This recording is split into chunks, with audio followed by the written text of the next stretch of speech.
In the early 1960s, the chairman of the Joint Chiefs of Staff, Ella Lemonster, concocted a plan for false flag operations as a pretext to invade Cuba and for war with the Soviet Union.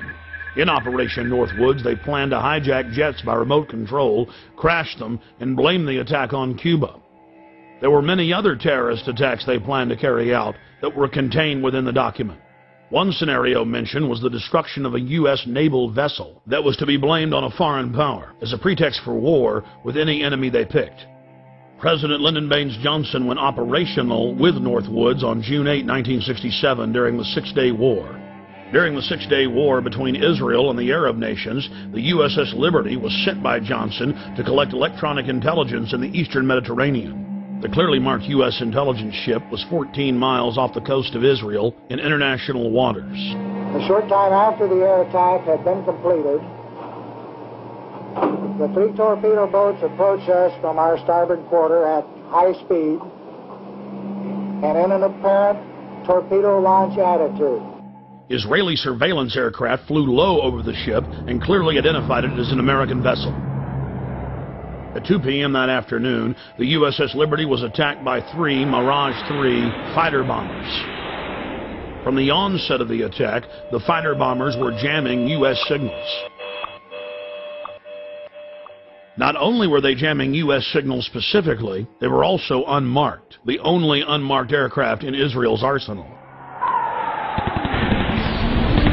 The fighter bombers strafed the ships with their cannons, dropped conventional munitions and napalm on the ship, repeatedly from stem to stern. After the Mirages had done their work, the ship was hit by medium bomber Dassault missiles carrying napalm and other munitions like white phosphorus. The USS Liberty was then attacked by 3 Israeli torpedo boats bearing Israeli flags. The torpedo gunboats opened fire with high-caliber machine guns and launched torpedoes. A single torpedo struck the ship, blowing a hole in both sides, entering the ship and leaving a 30-foot exit hole when it exploded. Then the torpedo boats began strafing life rafts in the water, an international war crime. While all of this was happening, the oversized American flag flew clearly above the ship. The attack on the Liberty went on for hour after hour after hour. During the entire attack, the USS Liberty continually called the Sixth Fleet that was nearby, begging for air support or rescue. 2 aircraft carriers in the Med responded by launching fighter aircraft. Unbelievably, they were recalled by the White House.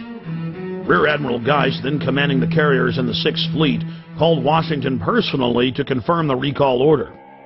Secretary of Defense McNamara came on the line, and then President Johnson himself told Geist, "I want that goddamn ship going to the bottom. No help. Recall the wings." Imagine being Admiral Geist begging the president to allow you to defend an American ship that's under attack and being told by him that he wants the ship going to the bottom. Despite the fact that the U.S. carriers withdrew their help, a Russian spy ship appeared and witnessed part of the attack. After 3 hours into the attack, the Israelis withdrew because there were witnesses, allowing the damaged USS Liberty to limp to safety. 40 years after the attack on the USS Liberty, we know exactly what happened. I've interviewed former chairman of the Joint Chiefs of Staff, Admiral Thomas Moorer. I've interviewed the admirals that were on the line who heard what President Johnson said. I've even talked to the head JAG officer of the Navy, who was ordered to falsify the reports and cover up what had really happened. One of the Israeli pilots has gone public as well, saying that 3 times he refused over his radio to headquarters to attack the ship, saying clearly that it was an American ship in international waters and an ally. He was ordered under threat of court-martial to engage the ship. In a nutshell, this is what happened. President Johnson had personal control over the ship, parked it in the Mediterranean, made a backroom deal with Israel to attack it with an order to kill all aboard. Then the attack on the ship was to be blamed on Egypt. The U.S. would enter the war and take over the entire Middle East. In the aftermath of the attack on the most highly decorated ship in U.S. history, the captain and his entire crew were told they would spend life in prison or be killed if they told anyone what happened. Captain William L. McGonigal was given the Congressional Medal of Honor in secret and told not to tell anyone that he had won the award.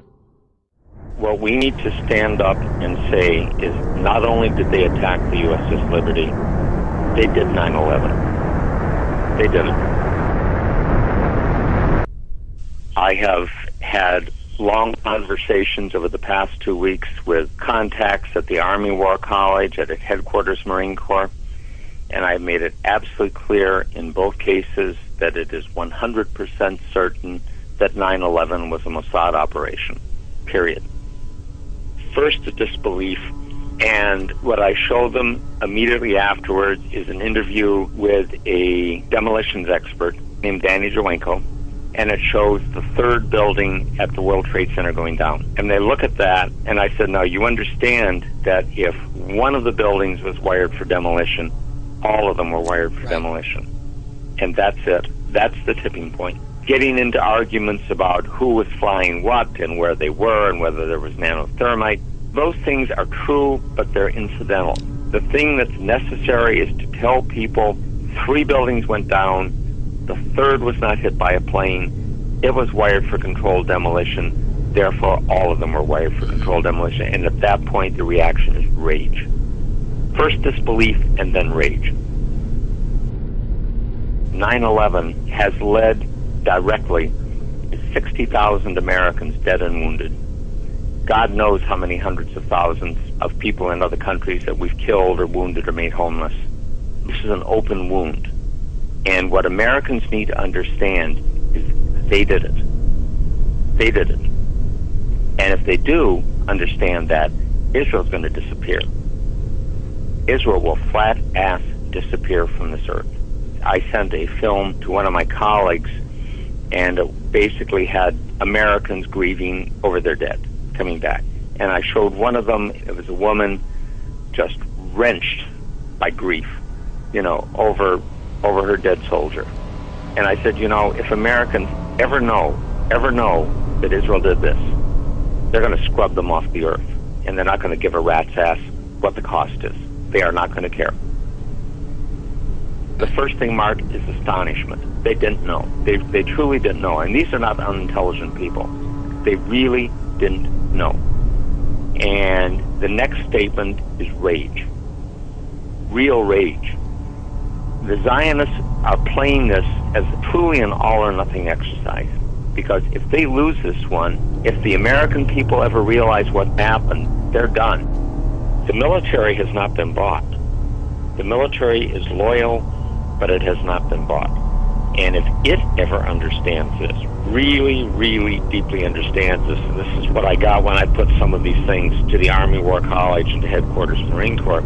I mentioned to a contact at Headquarters Marine Corps, I said, they did 9/11. And it was, you don't mean it. I said, absolutely. And if they ever understand that, these people are history. Completely shocked. Unbelievable. Right, that's the view from the Palestinian side. Joining me now here in the BBC World studio is the former Israeli Prime Minister Ehud Barak, who's in London at the moment. Mr. Barak, welcome to BBC World. First, your reaction, having heard what's happened. At least 4 planes have been hijacked, and there may be more. The world will not be the same from today on. I don't know who is responsible. I believe we will know in 12 hours. Bin Laden sits in Afghanistan. There is a source of terror. Who else can you identify, though? Because we're not saying he's responsible for this necessarily. No, we don't say that he's responsible. Every simple step, crossing borders or going on a plane or on a ship, will become more complicated. It's a time to launch a operational, concrete war against terror, even if it takes certain pains from the routine activities of our normal society. This is the time to deploy a globally concerted effort led by the United States, the UK, Europe, and Russia against all sources of terror. Consistently, along 6 or 10 years, Iran, Iraq, Libya, North Korea. This is the only way. Without this clarity of purpose, there will be no world order. No world order. We as a human race have got to get our fricking heads around what this is, because it ain't what we're told it is. It's not about what's right and beneficial for Jewish people. Jewish people are its victims, because Zionism is not about Jewish people. Even in its play-out way or world, it is a political system, a political philosophy. At its core, it is a secret society putting its agents in places of power. I'm going to go just through a bit of the American administration and a few other things, just to give you a feel for it, for people that haven't seen the extent of this. Before I start, one fact. Jewish people in America are less than 2% of the population.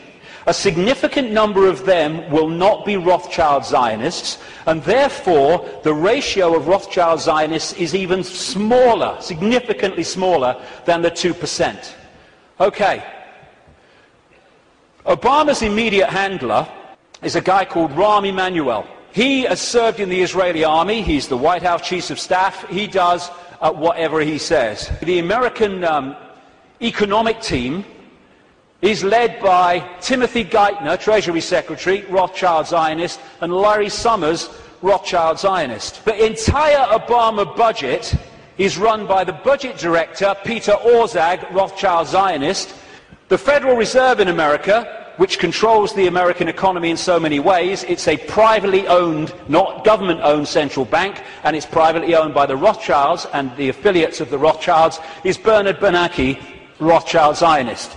He replaced Alan Greenspan, Rothschild Zionist, who was head of the Federal Reserve from Reagan Bush right up into the Boy Bush administration, and he systematically took away the checks and balances which allowed the mayhem of 2008 to unfold.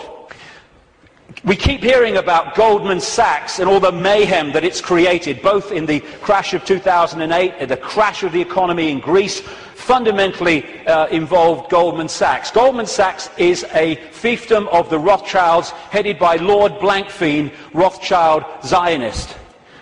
The World Bank, headed by a Rothschild Zionist. The IMF, International Monetary Fund, headed by a Rothschild Zionist. European Central Bank, headed by a Rothschild Zionist. A stream of so-called czars, as they call them in America, controlling different policies and areas, policy areas of the Obama administration, Rothschild Zionists. The American administration is utterly awash with Rothschild Zionists, and that is not by accident. It's because they're agents of the dynasty or agents of the control system. It's not about race. No matter what is said about Israel, this is Israel's response. Why? Because Israel is the fiefdom of the Rothschild dynasty, which also controls the American administration, the British administration, and so Rothschild's one arm is not going to criticize Rothschild's other arm. We condemn any Zionist aggression against Iran. I thought every Jewish person in the world wanted to bomb Iran. That's what the media seem to give us an indication about. Another Jew against Zionism. Over and over. Zionist spokesmen do not represent world Jewry. How many people, I thought Ahmadinejad of Iran is supposed to be the great demon of all Jewish people. Look at it. As in Iran, we have the beautiful Jewish community that's been living there for thousands of years. God bless President Ahmadinejad again. God, I wish a good health and also ever success in your life also. دنیا بداند که ما همه با هم خواهیم بود. The world should know this fact that we will remain together. Pleasure and an honor to meet such a strong believer in the Almighty. Me too. The demonization comes from Rothschild Zionism. We've been totally misled about what it is. It was said that some 3,000 people were killed on September 11, for which we are all very saddened. Yet, up until now, in Afghanistan and Iraq, hundreds of thousands of people have been killed, millions wounded and displaced, and the conflict is still going on and expanding. In identifying those responsible behind the September 11 attack, terrorists. There were three viewpoints. First, that a very powerful and complex terrorist group able to successfully cross all layers of the American intelligence and security carried out the attack. This is the prevalent viewpoint, which has been supported mainly and advocated by American statesmen. Second, that some segments within the U.S. government orchestrated the attack to reverse the declining American economy and its grips on the Middle East in order to save the Zionist regime. The majority of the American people, as well as most nations and politicians around the world, agree with this view. I would like here to propose that the year 2011 be proclaimed the year of nuclear disarmament and nuclear energy for all, nuclear weapons for none. The Rothschild Zionists control the media in Hollywood. Don't take my word for it. Los Angeles Times columnist Joel Steen, Rothschild Zionist, wrote an article proclaiming that Americans who don't think Jews, I would say Rothschild Zionists, control Hollywood, are just plain dumb. I had to scour the trades to come up with 6 Gentiles in high positions at entertainment companies, but lo and behold, even one of that 6, AMC President Charles Collier, turns out to be a Jew. As a proud Jew, I want America to know of our accomplishment. Yes, we control Hollywood.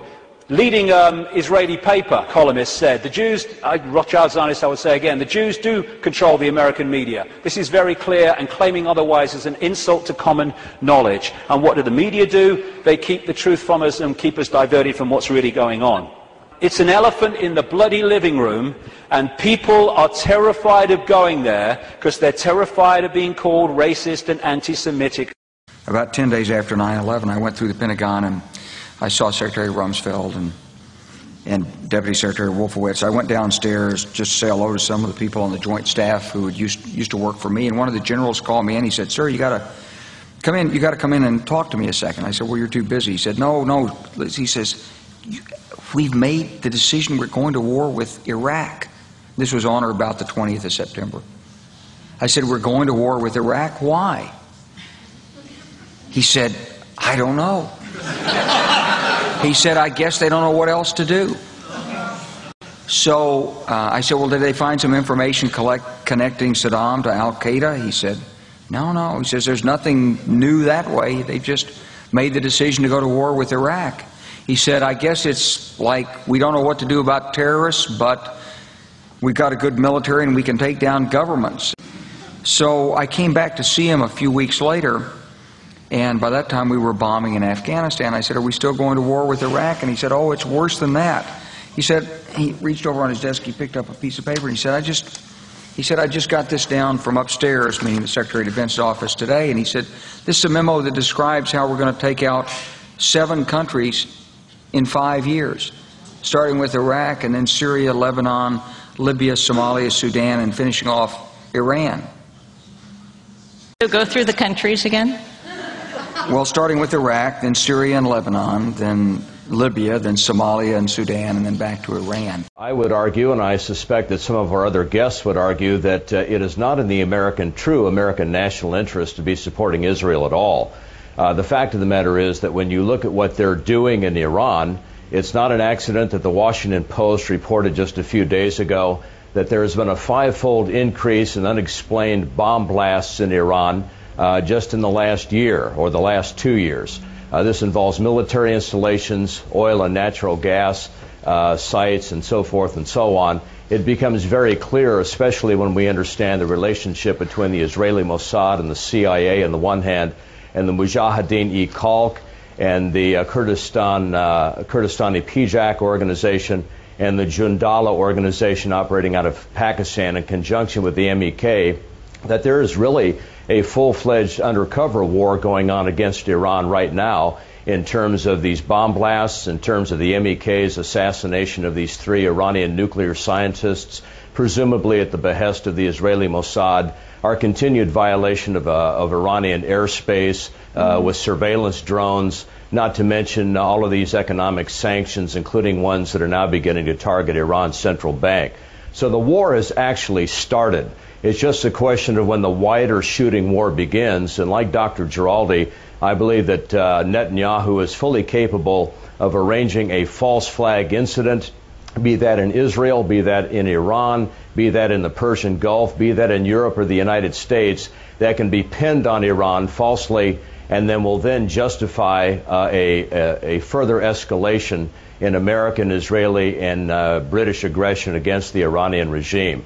This is a terrifying time, frankly, and in conjunction with the economic problems in the West, it suggests that Benjamin Netanyahu may simply drag Americans by the nose into something that is not in their national interest. Because, again, the power of the Jewish lobby in the United States is unquestioned. If you follow the money trail into these American congressional races, if you look at the amount of Jewish influence that exists in the American news media and in the American educational system, it's clear what's happening here. And I'm afraid the United States is somehow tragically going to become more involved.